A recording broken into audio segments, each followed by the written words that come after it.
जी अभी हमारा शीशे का प्लान है। मुराद भाई जो है वो बंसी बने हुए हैं, गौहर भाई जो है वो पता नहीं क्या बने हुए हैं, रिजवान एज यूजुअल सुन चल रहा है, शाहजी अभी आ रहे हैं नीचे और फिर हम जा रहे हैं। और मैं कहाँ हूँ? अच्छा मैं हमेशा मोबाइल क्यों भी कर सकता हूँ, नहीं यूँ हाथ आ रहा है। तो मिलते हैं थोड़ी देर।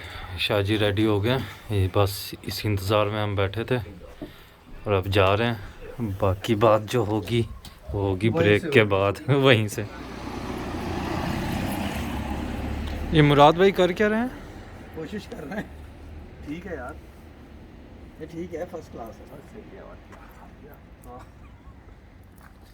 थर्ड में पास हो गई है इसकी असल में। ब्लड प्रेशर की मशीन रखी है। ब्लड प्रेशर की मशीन।